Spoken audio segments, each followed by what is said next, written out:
5 ఒకట్ల 5, 5 రెండ్లు 10, 5 మూడ్లు 15, 5 ఒకట్ల 5. ఏ ప్రవీణ్, కాస్త చిన్నగా చదువుకో, మాకు డిస్టర్బెన్స్ అవుతుంది. మేము చదువుకోవాలిగా. ఓ అలాగే. ఉప్పు కప్పురంబు నొక్క పోలిక నుండు, చూడ చూడ రుచుల జాడవేరు, పురుషులందు పుణ్య పురుషులు వేరయ్యా. స్వరూప, ఇప్పుడు నువ్వు నన్ను డిస్టర్బ్ చేస్తున్నావు, అలా వెళ్ళి చదువుకో. లేదులే ప్రవీణ్, చిన్నగా చదువుకుంటాలే. ఆనందన్నయ్య. ఏమి స్వప్న, ఏదైనా డౌటా? ఏం చదువుకుంటున్నావు? చదువుకోవటం లేదన్నయ్య, నాకేమి పరీక్షలు లేవు. మరి ఏంటి డౌటు?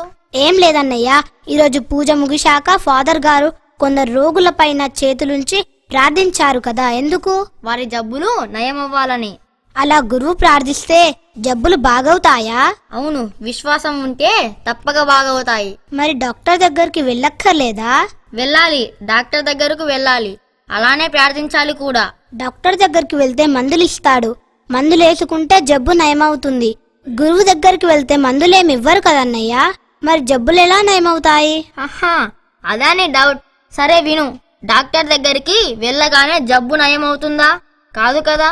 డాక్టర్ రోగిని పరీక్షించి ఆ రోగానికి ప్రత్యేక మందులు ఇస్తాడు, అవి వేసుకుంటేనే జబ్బులు నయమవుతుంది. అవునా? అవును, మరి గురువు మందులు ఇవ్వరు కదా. గురువు ప్రత్యేకంగా ప్రార్థిస్తారు, ఆ ప్రార్థన గొప్ప మందుగా పనిచేస్తుంది. విశ్వాసం ఉన్నవారికి తప్పక నయమవుతుంది. ఓ అలాగా. మరి మందులు వేసుకున్నా ప్రార్థించుకున్నా కొందరికి నయం కాదుగా అన్నయ్య. సరైన మందు సరిగ్గా వాడితేనే జబ్బులు నయమవుతాయి. అలానే సరైన విశ్వాసం ఉంటేనే ప్రార్థనలు పనిచేస్తాయి, తెలుసా? ఓ, విశ్వాసం ఉంటేనే ప్రార్థనల వల్ల మేలు జరుగుతుందన్నమాట. అంతేకాదు, కేవలం డాక్టరు పైన విశ్వాసం ఉంటేనే సరిపోదు, డాక్టర్ ఇచ్చిన మందులు కూడా సరిగ్గా వాడాలి. అలాగే గురువు వద్దకు వెళ్లి ప్రార్థించమనగానే సరిపోదు, మనం కూడా భక్తి విశ్వాసాలతో ప్రార్థించాలి. అప్పుడు దేవుడు మనల్ని బాగు చేస్తాడు. ఓ, దాన్నే అద్భుతమని అంటారు కదన్నయ్య.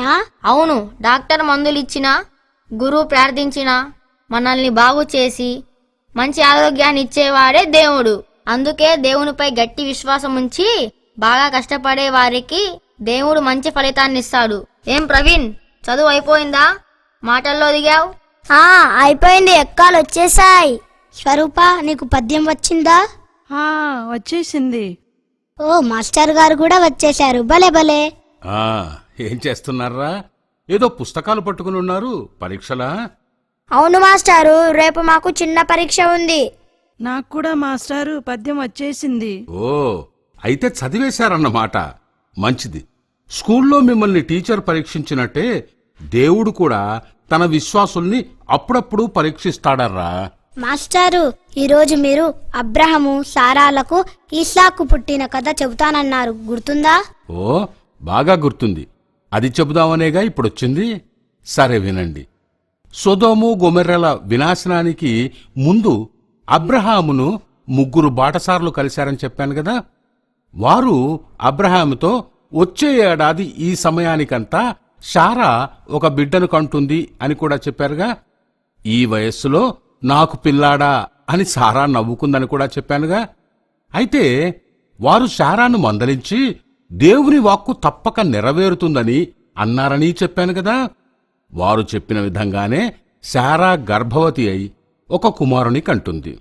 అబ్రహాము అతనికి 8వ రోజున సున్నతి చేయించి దేవుడు చెప్పినట్టే ఇస్సాకు అని పేరు పెట్టాడు. అప్పటికి అబ్రహాము వయస్సు 100 సంవత్సరాలు, శారా వయస్సు 90 సంవత్సరాలు. తను ఆ వయస్సులో ఒక బిడ్డను కని పాలిచ్చి పెంచుతుందని శారా కలలో కూడా ఊహించలేదు. ఇప్పుడు తనకు ఓ బిడ్డ కలిగేసరికి శారాకు గొప్ప గర్వంగా ఉండి ఉంటుంది. అవును, ఇన్నేళ్లు తనను గొడ్రాలు అని గేలి చేసిన వారందరి ఎదుట గర్వంగా తలెత్తుకు తిరిగింది.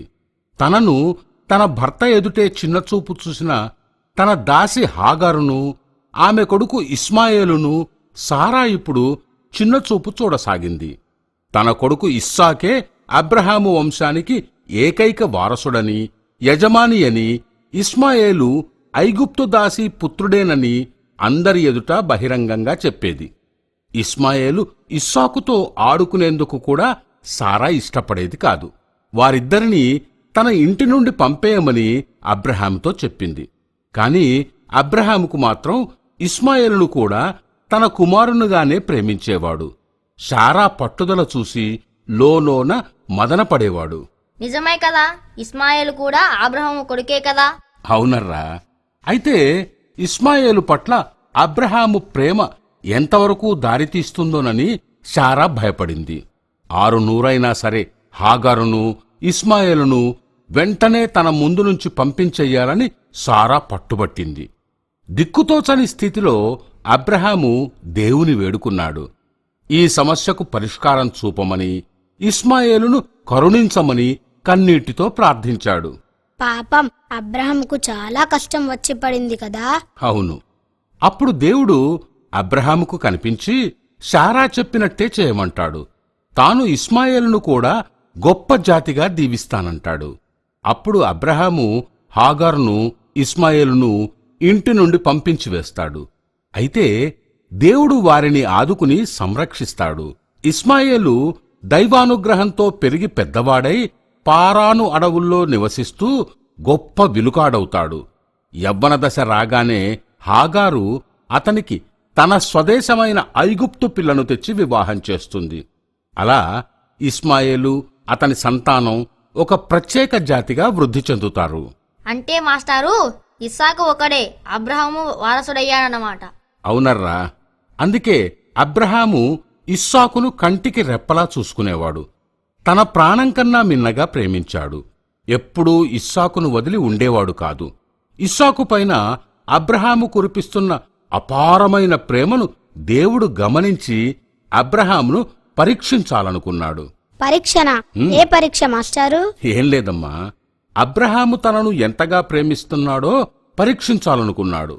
అందుకని దేవుడు అబ్రహామును పిలిచి, నీ కుమారుడు ఇస్సాకుతో మోరియా ప్రాంతానికి వెళ్ళు. అక్కడ నేను చూపించిన కొండపైకి వెళ్ళి నీ కుమారుని నాకు దహనబలిగా అర్పించు అని చెబుతాడు. అయ్యయ్యో, అంటే అబ్రహము ఇస్సాకును బలి ఇవ్వాలా? దాని అర్థం అదే కదా.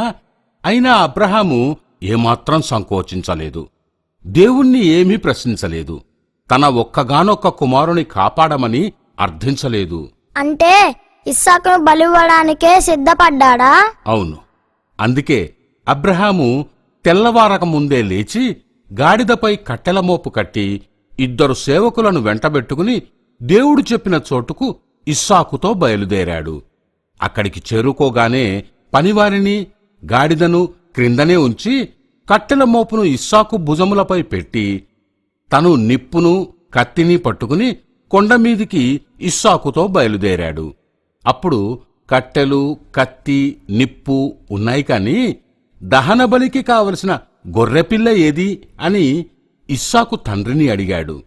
అందుకు అబ్రహాము, అన్నీ దేవుడే చూసుకుంటాడులే బాబూ అని బదులిచ్చాడు. అయ్యయ్యో, అబ్రహాము ఇస్సాకును నిజంగా చంపేస్తాడా? ఏమో, మాస్టర్ చెప్తున్నారు కదా, చెప్పేది విను. ఇప్పుడు కాసేపు విరామం తీసుకుందామర్రా. అలాగే